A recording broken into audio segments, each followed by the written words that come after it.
¿Qué tal? ¿Cómo están? Una semana más les damos bienvenida a este programa Última Hora que cada semana ponemos en antena, que lo llevamos haciendo desde hace aproximadamente un año, cuando comenzó la pandemia por el coronavirus, para intentar responder preguntas con los expertos de aquí, de la comarca del Bierzo y de otros puntos de España, sobre lo que está pasando, afectando a todo el planeta. No solo eran las noticias del mundo las que veíamos en los telediarios, ocurrían en la puerta de su casa, en su familia, dentro de su hogar, y seguramente a muchas de ustedes, a muchas personas que pueden estar escuchándonos en este programa, que está teniendo muy buenos niveles de audiencia, que queremos agradecer, como no, públicamente, bercianos y bercianas, pues que sigan y que intentemos aportarles ese granito de arena en las circunstancias actuales.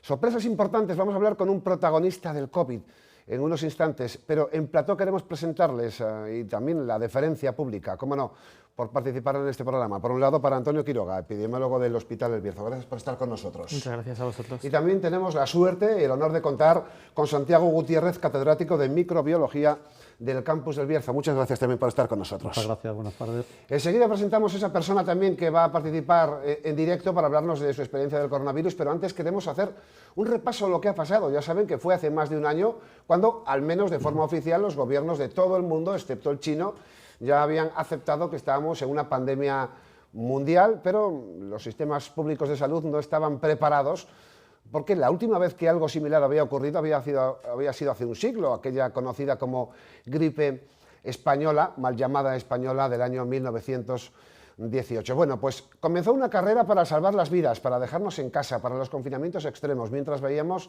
que las listas de personas afectadas en sus hogares, que tenían que ir a planta a los hospitales y que en el peor de los casos tenían que llegar a la UCI, a las unidades de cuidados intensivos, y también miles de ellas fallecer. En el caso de España, como cifra oficial del gobierno, están de momento algo más de 73.000 personas que han perdido la vida por este coronavirus, este COVID-19, que ha cambiado la vida en todo tipo de sentidos, no solo en el miedo, en los hábitos sociales, sino en la propia salud física para los que se han visto afectados, y en la salud psicológica de todos y cada uno de nosotros y de la sociedad en su conjunto. Estamos en pleno periodo de vacunación. En España comenzaba también con el inicio del año, pero ha habido enormes problemas de abastecimiento entre las grandes farmacéuticas con las que había firmado contratos la Unión Europea, contratos que incluían dinero, muchos millones para investigar y para dotar a los habitantes de, en este caso, el viejo continente, de las primeras dosis, pero llegaron muchos problemas, se redujeron las previsiones de entrega de esas dosis, que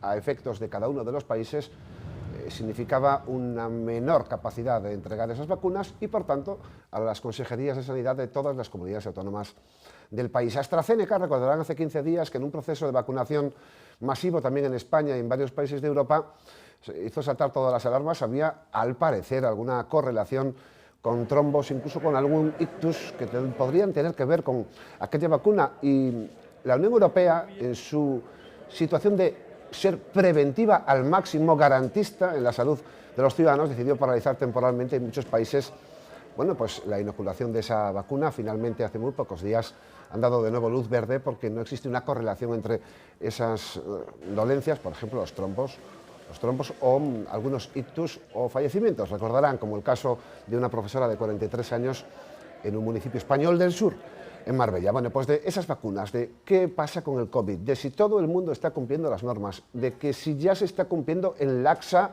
la forma de actuar preventivamente ante el COVID, vamos a hablar, como decimos, con los dos interlocutores que tenemos en la mesa.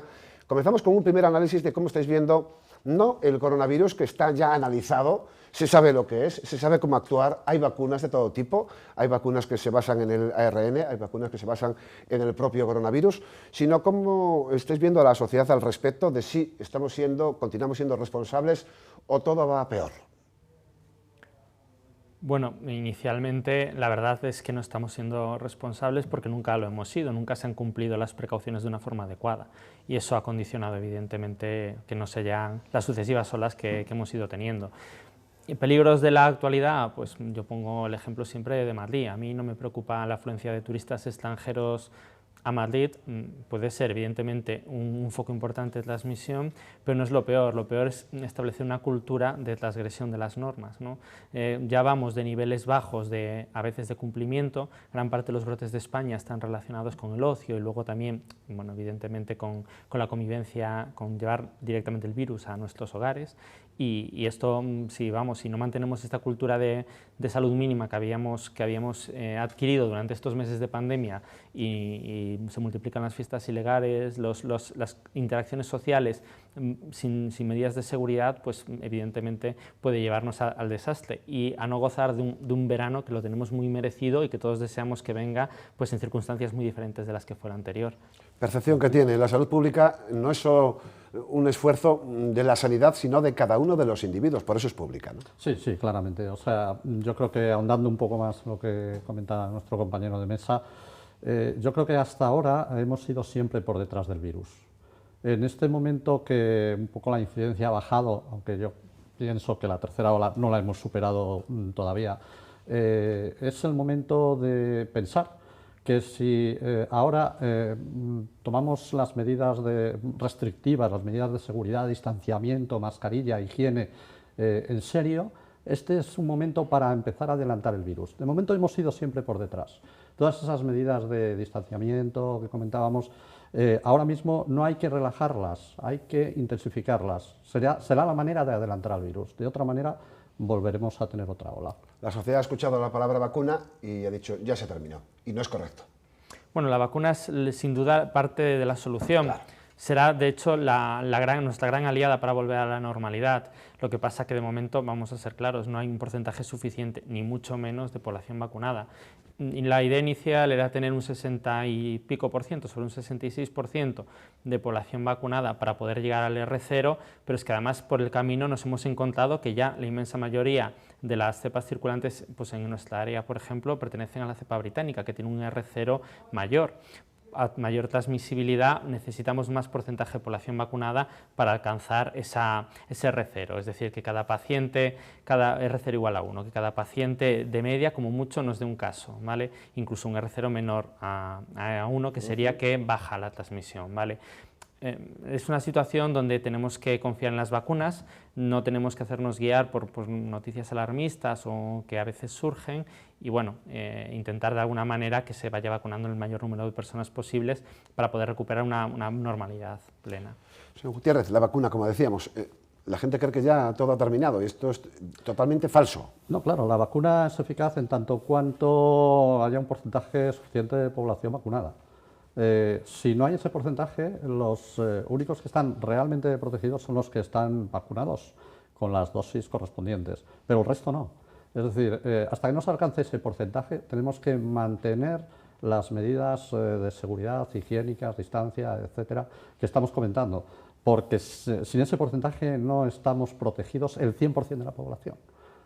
Aunque el porcentaje que hay que vacunar depende de la virulencia en cada caso del patógeno, en este caso del coronavirus, como comentaba anteriormente. Pero la vacuna es la solución, ahora mismo es la única solución que tenemos, de hecho, siempre y cuando se consiga vacunar a un porcentaje muy alto de la población, que oscila pues, alrededor del 70%, pero mientras eso no se consiga, no estamos protegidos. No estamos protegidos, la vacuna no es suficiente, al menos de momento, será gran parte de la solución, lógicamente, como ha dicho el epidemiólogo del Hospital del Bierzo, Antonio Quiroga. Y fíjense, comienza a repartirse ya vacunas, Moderna, AstraZeneca, Pfizer, aparecerán otras en el mercado en los próximos meses, pero durante el tiempo en el que la gente se ha estado vacunando, otra ha contraído la enfermedad y ha estado incluso al borde de la muerte. Y ese es el caso del valiente que queremos presentarles también en este programa. Le damos la bienvenida a Vicente Pérez Calleja, afectado por el COVID de una forma muy singular. Gracias por estar con nosotros, Vicente. Buenas tardes, encantado de estar con ustedes. Vicente, ¿cuándo comenzaron sus primeros síntomas? Bueno, es algo curioso. Yo imparto clase en un instituto, en el Instituto Álvaro de Mendaña, donde seguíamos todos los protocolos que hemos hecho desde el principio de la pandemia. Y creo que ahí no fue. Yo me encuentro mal un domingo, un lunes llamo al 112 y el martes estaba ingresado en la UCI.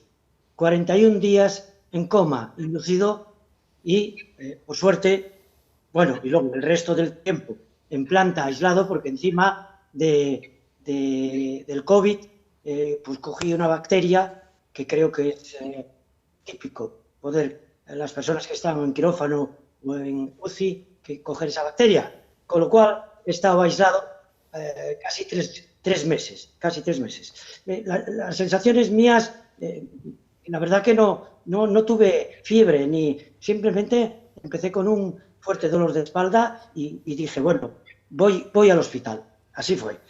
Yo quería decir, los expertos están ahí, por supuesto, ¿qué voy a decir yo? Solo quiero dirigirme a los jóvenes, quiero dirigirme a mis alumnos, quiero dirigirme a todo el Bierzo, a todas las personas que están viendo este programa, para decirles que el COVID mata, te mata.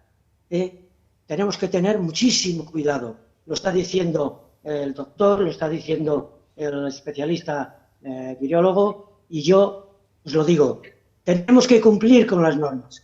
La vacuna vendrá. Yo creo que está ahí, están vacunando. Yo, que soy docente, están vacunando también a mis compañeros. Pero quiero decir que tenemos que ser conscientes y no lo somos. Debemos cumplir las normas y mantener las distancias de seguridad, lavarnos las manos y cumplir con todo. Porque, repito otra vez, será duro, pero el COVID mata y yo estuve al borde de la muerte. ¿Cómo fue el primer momento en el que él despertó después de ese coma inducido al que se vio obligado por una neumonía bilateral? ¿Cómo fue? ¿Qué recuerda? De repente se vio en un lugar que no esperaba. ¿Cómo fue? Pues bueno, tengo que decir que el equipo de UCI de nuestro hospital del Bierzo es espectacular. Les mando desde aquí un grandísimo abrazo porque ellos me han salvado la vida. Los doctores, las enfermeras, los auxiliares, todo el personal que trabaja. Bueno, yo desperté y pensé que estaba en otro planeta, porque solo veía astronautas alrededor mío. Ya les pregunté, le dije, ¿dónde estoy? Y una voz de un doctor me dijo, Vicente, estás en el hospital del Bierzo, en la UCI, y acabas de despertar porque has contraído el COVID. Bueno, a partir de ahí, pues es otra vida, he vuelto a nacer, porque estuve tronado. Para la gente que no sepa lo que es, pues muchas noches tuvieron que darme la vuelta y dormir boca abajo. Y bueno, la verdad que he recuperado muy bien porque estoy caminando. Hoy me han dado el alta, como sabes, y bueno, me fatigo un poco. Sigo todavía un poquito, como veis, con la tráqueo, pero ya a punto de cerrar, pero me encuentro realmente bien y sé que ha sido porque este gran equipo, tenemos un hospital espectacular. Y luego ya en planta, aprovecho, si me permites, para darle las gracias también a todo el equipo, al doctor Juan Carlos Hernando, a la doctora Runza Buznego, a los auxiliares, enfermeras, porque claro, he estado solo. He estado 3 meses yo solo, aislado, y la cabeza te da muchas vueltas. Por eso digo que tengáis mucho cuidado. Respetemos, por favor, lo que dicen los especialistas, lo que está diciendo el doctor, lo que está diciendo el virólogo. Tenemos que respetar todas las nubes. ¿Cuáles son las principales secuelas que estás teniendo que afrontar ahora para recuperar una vida normal? Serían más severas después de despertar, lógicamente, y hay un recorrido que hacer para llegar a un estado de salud similar, si es posible, al que se tenía antes de contraer el coronavirus. ¿Qué te estás teniendo que esforzar, básicamente? Bueno, te voy a decir que mis primeros pasos fueron hoy desde el aparcamiento del centro comercial a la farmacia. Oye, y llegué.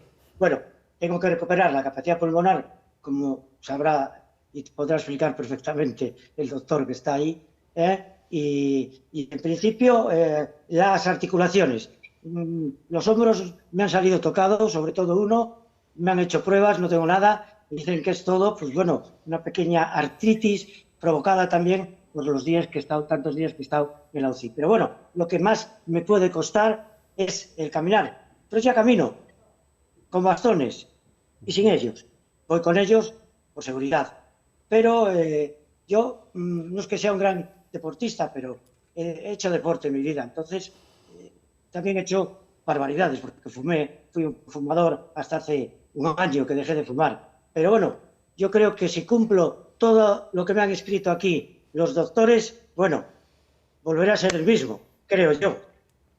No sé si queréis hacer alguna reflexión aquí en la mesa sobre lo que no quiere ver la gente en la calle, ¿no? Eres una persona que no tiene ninguna idea de dónde ha podido contraer la enfermedad, que como docente que es en lo personal y en lo colectivo por los estudiantes era ejemplar en la utilización de la distancia, la mascarilla, el gel hidroalcohólico, y lo contrajo. Es bastante más fácil de lo que le parece al público. Pasa un poco lo mismo que con los accidentes de tráfico. Nunca te va a pasar hasta que pasa. Y estos testimonios tienen muchísimo valor, de hecho por eso también en los propios accidentes de tráfico se hizo educación con personas que lo sufrían, porque a veces la gente ve las amenazas como si fuesen una especie de amenazas fantasma que nunca se materializasen en la realidad. Solo le pasan a los demás, no a uno mismo. Efectivamente, pero acaban pasándolo a uno mismo, ¿no? Es importante que la gente escuche testimonios como el suyo y que sepa que leches, que está ahí fuera, que es mucho más sencillo de contarlo de lo que parece, incluso para gente cuidadosa, ¿vale? Y que por eso hay que maximizar las medidas al máximo. El ejemplo de don Vicente vale mucho. Ahora que llega la primavera y parece que la gente está hablando del aire libre, de pequeñas reuniones, no pasa nada, no es verdad. No es verdad, fundamentalmente por lo que comenta don Vicente, que no sabe dónde ha contraído el virus, entonces eso nos puede pasar a cualquiera. Evidentemente las probabilidades, tomando las medidas aconsejadas, son menores, pero no son cero en ningún caso.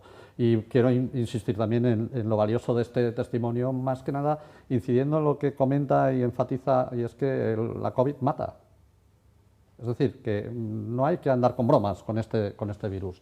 Este virus, si te afecta, puedes tener varias consecuencias, que no tengas ninguna sintomatología, que tengas una sintomatología leve que no requiera hospitalización, que requieras hospitalización o que requieras incluso un ingreso en la UBI y fatalmente puedes morir con un porcentaje bueno, pues significativo de frecuencia.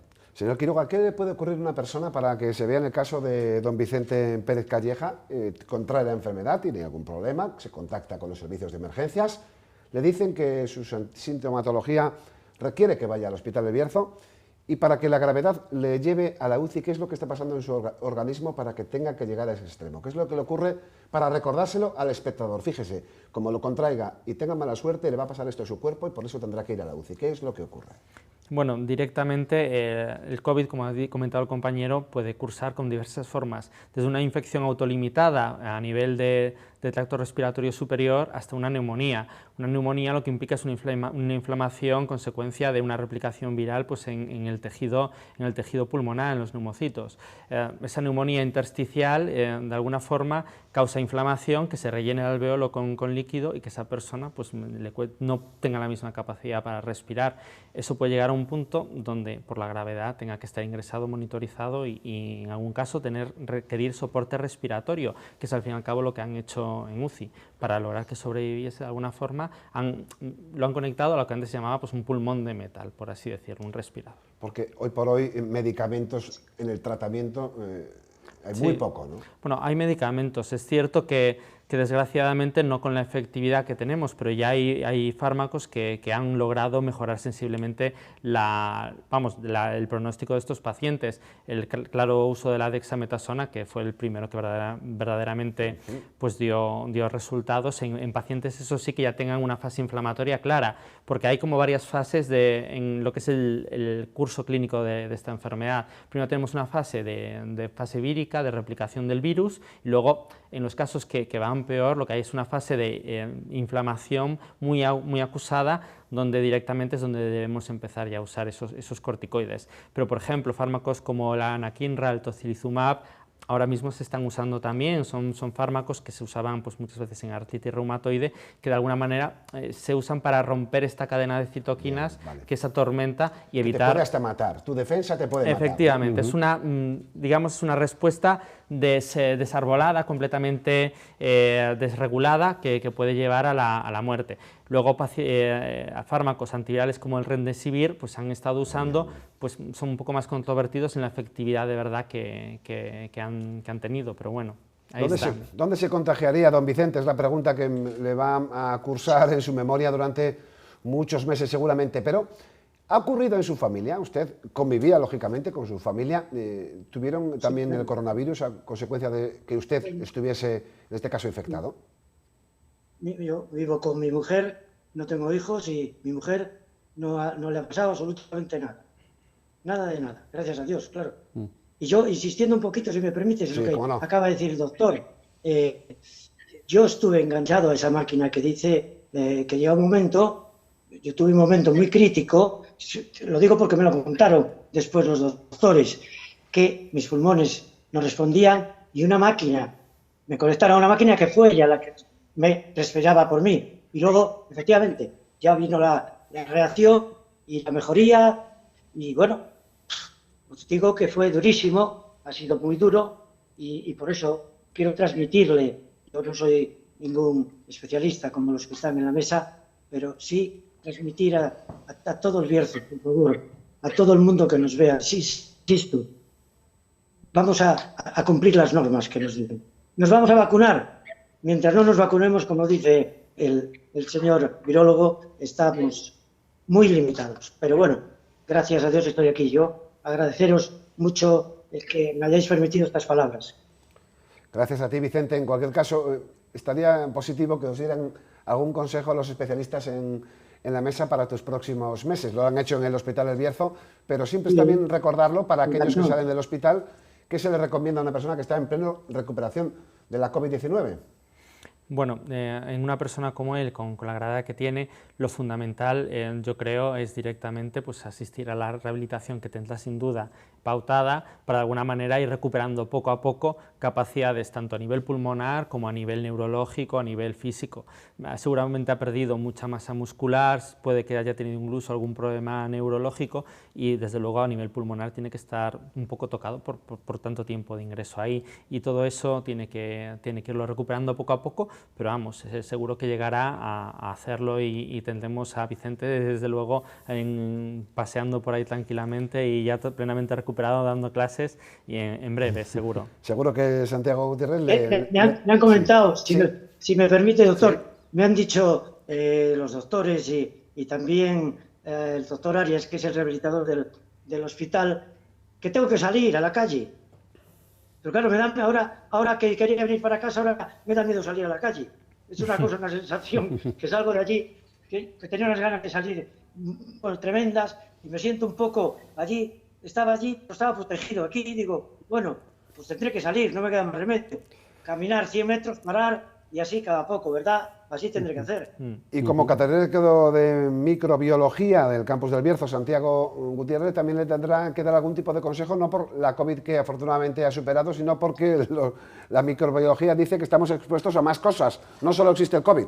Sí, efectivamente, pero en su caso yo creo que, me imagino que los doctores del hospital se lo han recomendado también, que siga teniendo precaución. Sí. Hasta que los demás ya podamos, todos podamos hacer una vida normal. Pero hay que seguir protegiéndose, hay que seguir usando mascarilla, seguir teniendo una higiene correcta y distancia de seguridad. Teniendo en cuenta que ahora usted, pues Vicente, está un poco debilitado, hasta que pase este periodo de convalecencia, que puede ser más o menos largo, y adquiera la vitalidad necesaria, pues es conveniente que siga estrictamente todas las medidas higiénicas recomendables. Y mucho ánimo. Muchas gracias, muy amable. Muchas gracias a usted, don Vicente Pérez Calleja, por su valentía, por ser un ejemplo de superación del COVID, por ser ejemplo para los demás. Es también un altavoz que explica que cumplir las normas es ni siquiera suficiente para no contraer el coronavirus, porque hacerlo todo bien ni siquiera es suficiente, como fue su caso, ya que trabaja y es un responsable en un ámbito académico donde se cumple de forma estricta cualquier normativa respecto del coronavirus. Gracias. Muchas gracias. Bueno, seguimos con el programa, agradeciendo ese enorme mensaje, ¿no? Una persona que hace aproximadamente 3 horas acaba de salir del hospital, ¿cuántos días en la UCI? Es alta la capacidad de sobrevivir si se entra en la UCI, eso también es cierto. Sí, a ver, no sé exactamente las cifras, pero desde luego los datos de nuestra UCI, la verdad, son bastante buenos. Han tenido pocos fallecimientos, lo cual, por otro lado, es un mérito suyo que, vamos, incontestable. En cualquier caso, hay gente que explicaba a principios de la pandemia que por qué no metían en la UCI a todas las personas. Hay gente que no puede superar la invasibilidad en su salud y en su cuerpo de ese procedimiento. En sí mismo puede llegar a matarle también, ¿no? Claro, porque son tratamientos muy invasivos y muy drásticos. Entonces, personas muy debilitadas pues tendrían dificultades para resistirlos, efectivamente. Bueno, vamos a hacer un pequeño momento para la publicidad, recordando ese caso maravilloso. Volvemos a agradecer a la familia Pérez Calleja que haya estado Vicente con nosotros. Y enseguida vamos a hablar ahora solamente de vacunas, de miedo con las vacunas, de la hipotética cuarta ola. Y decimos hipotética porque no solo puede ocurrir, dicen los especialistas que va a ocurrir y que habrá una quinta y una sexta en unos instantes. Hasta ahora.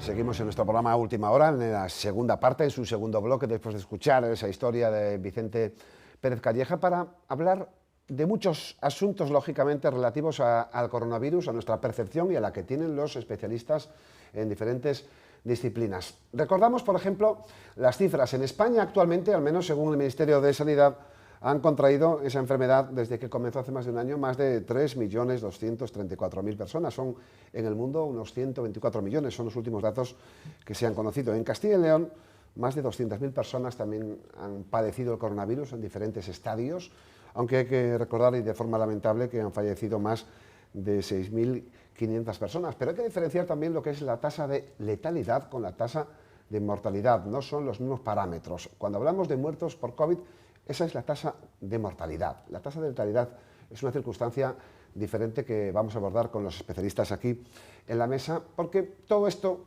como decíamos, tiene que ver una luz al final del túnel, que es el mundo de las vacunas, pero las vacunas han metido miedo, o los medios de comunicación han metido ese miedo, o terceras personas por algunos intereses económicos de farmacéuticas. Nos queda verdaderamente grande conocer cuál es el motivo. Lo cierto es que las vacunas son eficaces. AstraZeneca ha regresado, ya son unas 5.000, 6.000 personas en el Bierzo que están recibiendo esa vacuna. Primero fueron los sanitarios, fuerzas del Estado, lógicamente.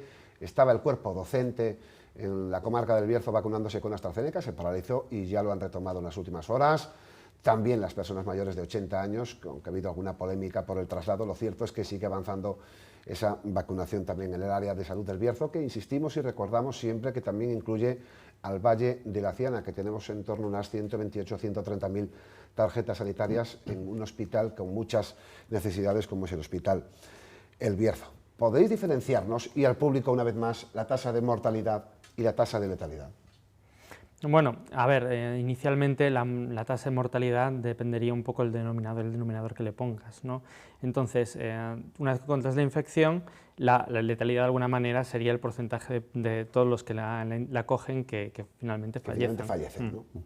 La mortalidad es ese trocito, ¿no? En este caso, en el de coronavirus, a mucha gente le sorprende que no es una enfermedad como fue el MERS o el SARS. Si hubiese sido una pandemia mundial con estas enfermedades, estaríamos hablando de una hecatombe internacional mucho más grave, ¿no?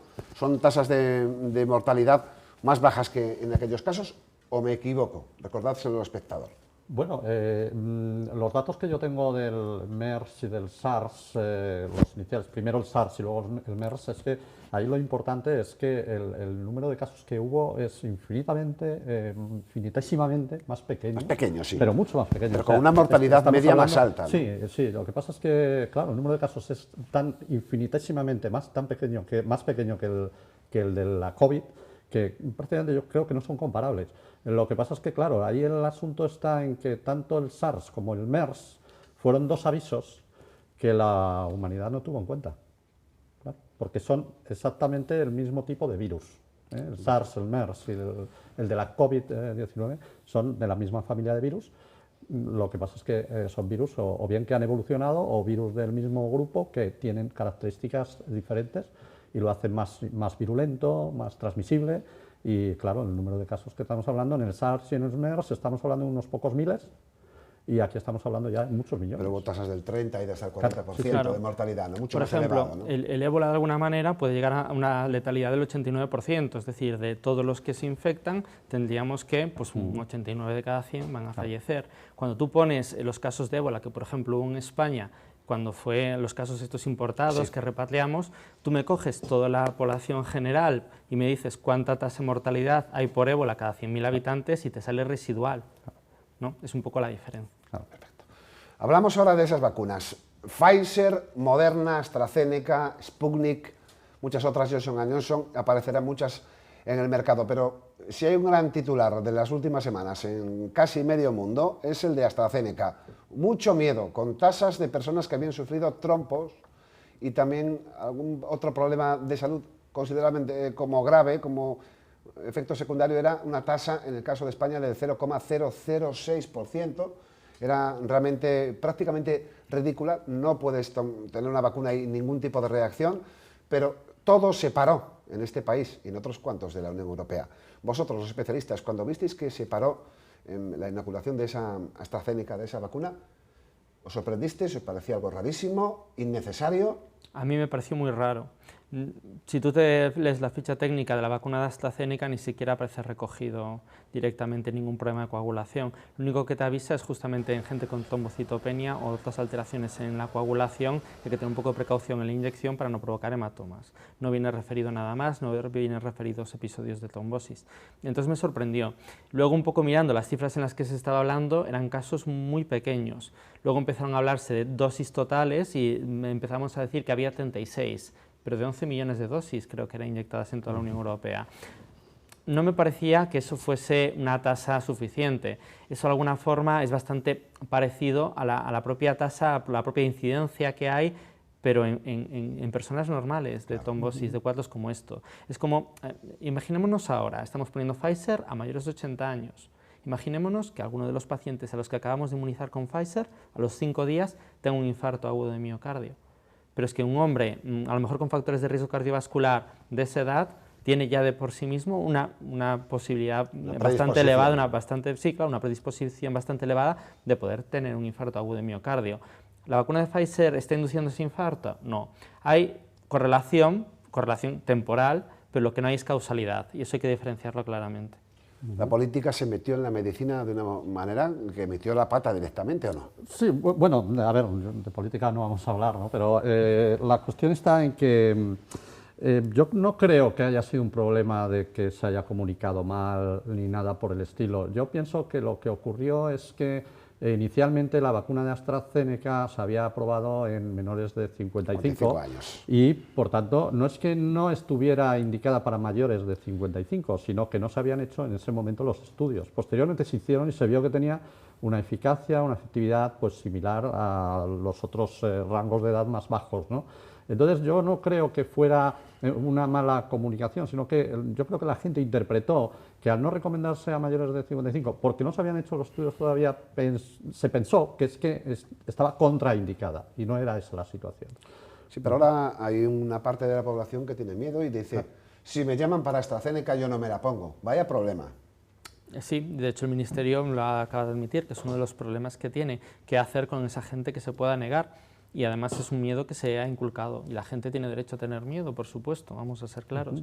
Entonces, bueno, lo que hay que aclararles es que inicialmente la vacuna de AstraZeneca ha pasado todos los ensayos de seguridad y de forma positiva. Se ha mirado con lupa, como se ha podido comprobar, porque con unos pocos casos que han levantado un poco de sospecha se ha paralizado, de tal manera que no solo AstraZeneca, sino todas las vacunas que hemos tenido y que tendremos, desde luego han pasado y pasan por unos controles precomercialización y poscomercialización muy exigentes que nos garantizan que si aparece cualquier tipo de reacción adversa no contemplada, se va a estudiar y se va a paralizar la vacunación para proteger la salud de los ciudadanos, que es el bien último. Pero yo estoy viendo casos de personas a las que le llaman para inocularle a AstraZeneca, dicen que tienen miedo, que no se la ponen, tienen derecho a no ponerse la vacuna y pierden el turno. Van a poder conseguir una vacuna de otra marca o han perdido el turno y se van a la cola.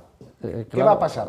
Eso es lo que no se sabe, porque básicamente si tuviéramos exceso de vacunas y de dosis, me refiero de todas las marcas posibles, pues bueno, podríamos aventurar que bueno, se les podría administrar otra, pero es que en este momento no es esa la situación.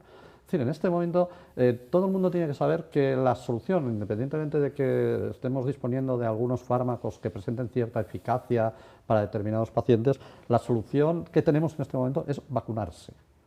Es decir, evidentemente una persona piensa, yo estoy bien, yo no tengo COVID, si me vacuno y tengo efectos secundarios ya no estaré bien, pero es que si tienes la enfermedad vas a estar mucho peor. Incluso puedes morir con mucha más frecuencia de lo que ocurriría teniendo unos efectos secundarios muy graves, que no es el caso. ¿Qué se puede hacer si se le llama y no quiere AstraZeneca? Hasta luego y buenas tardes, ¿o qué se puede hacer? Actualmente el Ministerio, además esto está muy centralizado, tiene 9 grupos descritos, 9 turnos de vacunación. A cada turno ha asignado una vacuna. Algunos de forma preferente han dejado de insinuar que puede cambiar en un futuro y que incluso en un futuro se podrían usar varias vacunas. Pero actualmente los turnos que están activos están ligados a una vacuna. Si esa persona no quiere por cualquier razón esa vacuna, corre su turno. Le puede tocar a lo mejor por otro. A lo mejor es un docente que no quiere AstraZeneca de 55 años, por poner un ejemplo, y le tocará cuando se inmuniza a la gente de 55 años. O a lo mejor tiene una patología de base y le tocará cuando se decide inmunizar esa patología de base. Pero ese turno lo ha perdido. Que les quede claro a los espectadores que aquellos que tengan algún problema, algún miedo, alguna animadversión a AstraZeneca, les llamen y no se la quieran poner de momento, su turno ha pasado. Pero no son demasiadas, o al menos es lo que hemos visto en la calle, porque hemos querido preguntarles, después de esa polémica con AstraZeneca de 15 días, aunque se ha retomado hace muy pocos aquí en la comarca del Bierzo, como todo el país, hemos querido preguntarles a ustedes, ¿tendrían miedo de ponerse AstraZeneca o de ponerse vacunas? ¿Temen que sean muy rápidas en su elaboración? Hay gustos de todo tipo, pero sobre todo la gente piensa en que vacunarse es siempre mejor. Escuchen. Yo sí, yo la verdad que sí, porque hombre, de 1 millón de personas la incidencia tampoco creo que haya sido, aunque es preocupante porque te puede tocar a uno, pero bueno, yo creo que ser positivos y mirar para adelante. O sea, que a ti si te llaman o recibes el mensaje, tú aceptas. Yo sí, yo desde luego que sí. ¿Y cómo ves que esté funcionando todo el plan de vacunación? La verdad que va más lento de lo esperado, porque la verdad que nos habían dicho que iba a ser de una manera y es cierto que va todo a cuenta gotas y ves que se va a prolongar mucho más en el tiempo de lo que en un principio se pensaba. O sea, que deseando que te toque, tú eres joven, tardarás, ¿no? Yo tardaré porque seré de los últimos, me imagino, pero bueno, sobre todo primero que vacunen mi abuela todavía que no está y demás, pues que vaya llegándoles a ellos, mis padres y bueno, toda la familia que tienes un poco más mayor y los jóvenes pues nos tocará más tarde. Yo es que estoy dudativa, porque a ver, que pasen esas cosas y con tantas vacunas que hay y que a la gente mayor parece ser que no le hace reacción y a la gente más joven, más de menos edad que le haga reacción, eso me parece un poco importante, ¿no? Yo es lo que pienso. ¿A usted por edad cuál le tocaría, sabe? Ni idea. Todavía no lo sé. Y es que se habla tanto de una como de otra, que si tal, que si cual, es que te hacen dudar. A ver, que yo estoy a favor de la vacuna, que yo soy la primera que si me llaman voy a vacunarme. Pero, claro, tengo mis dudas.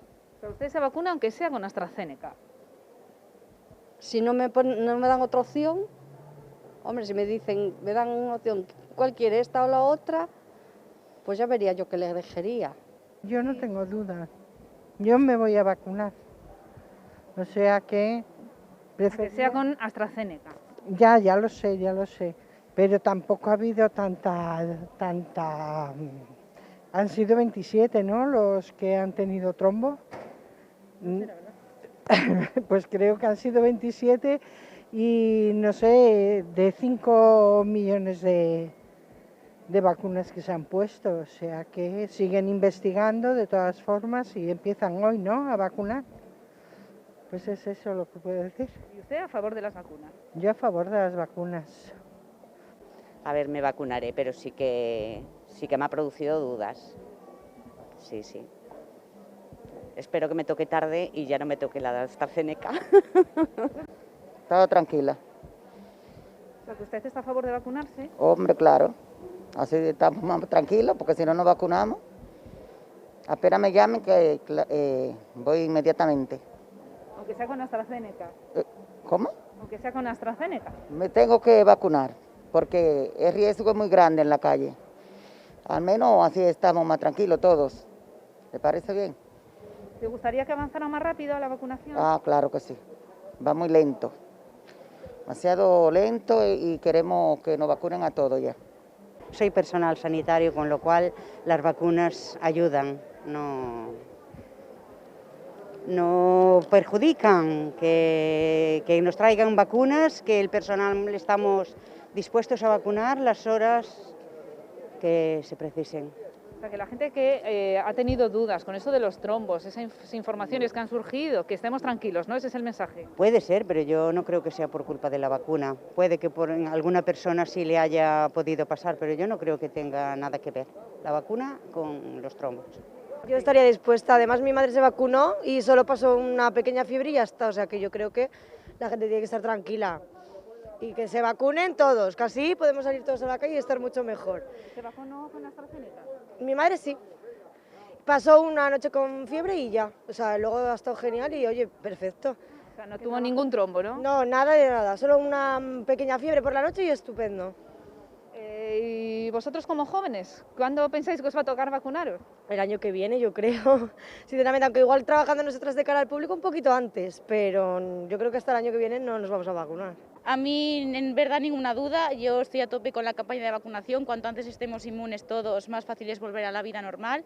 Yo además he sido estudiante de biología, sé perfectamente que todo esto tiene que estar demostrado, si no, no lo sacarían. Además ya han sacado que los casos de trombos no tenían nada que ver, de hecho hay más casos de trombosis en la gente normal que los que ha habido creyendo que era por la vacuna, que además ya se sabe que no son. Así que a tope, se sabe que es un poquito más fuerte la de AstraZeneca y por eso la gente se encuentra mal. Yo creo que se agobia un poco por el hecho de saber que podría pasar algo, pero es como mucho una mala noche y yo, vamos, me la pondría ahora mismo si tuviera la oportunidad de ponérmela.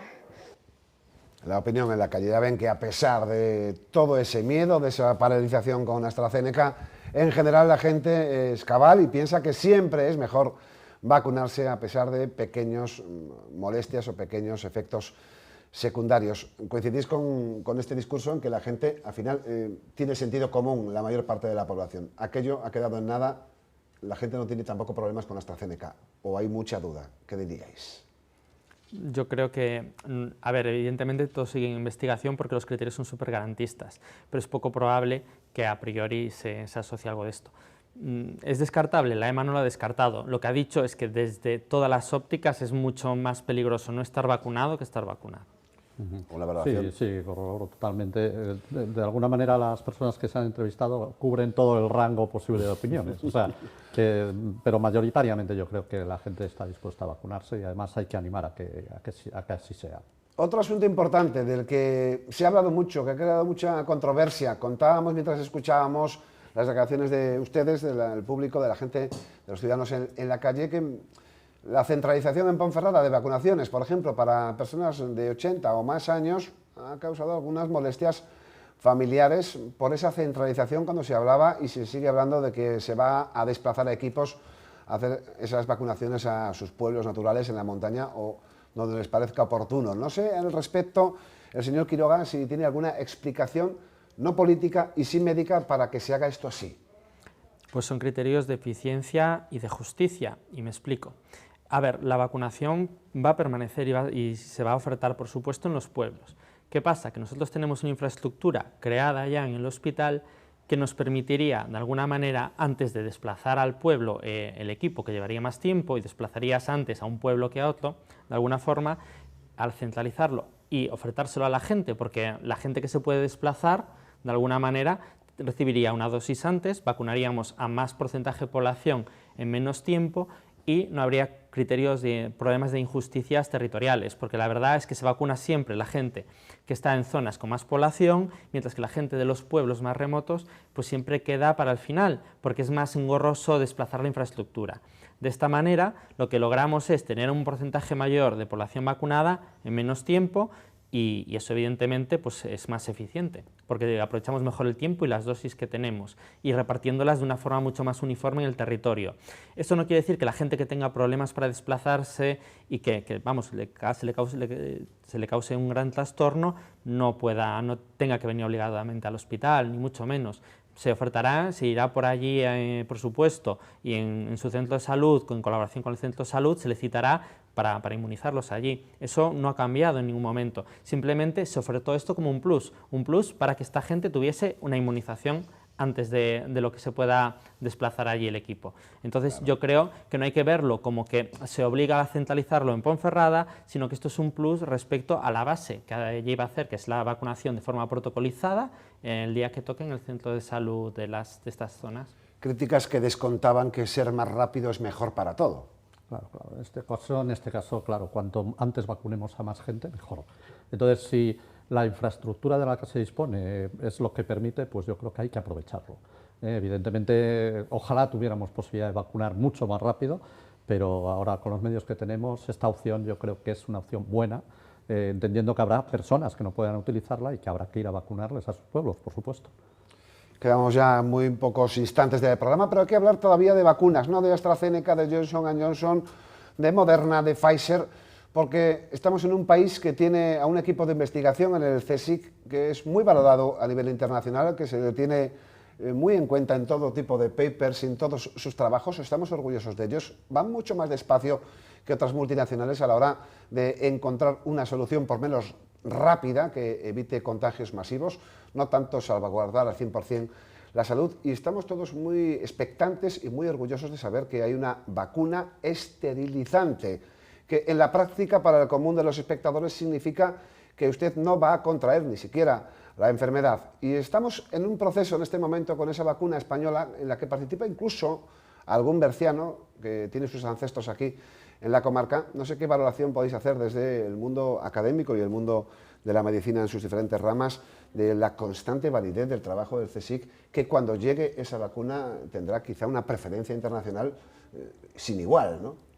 Bueno, la vacuna que estáis refiriendo entiendo que es la vacuna nasal, ¿vale? Que se está hablando para inducir IgA, es decir, que de alguna forma vaya mucosa e impida indirectamente incluso la propia infección leve asintomática de la mucosa.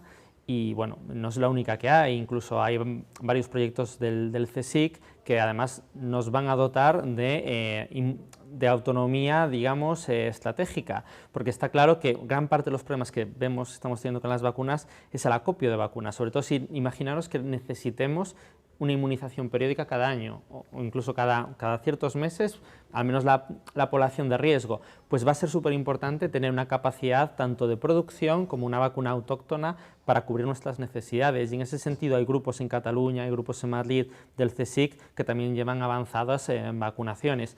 Poner una pega siempre, que es que en este país, por ejemplo, todavía nos hace falta más inversión en investigación, porque tenemos unos profesionales magníficos de primer orden mundial que se han visto retrasados en esta carrera, pues algo tan mundano como que no había macacos para poder hacer la investigación en animales. Y verano, ¿no? Efectivamente, entonces yo creo que una de las cosas que tenemos que tomar conciencia es que tenemos de alguna manera que confiar en nuestro soporte científico, tenemos los recursos humanos, tenemos gente súper buena, y lo que hace falta de alguna manera es que pues, los políticos, y en eso la sociedad tenemos que demandárselo, ¿no?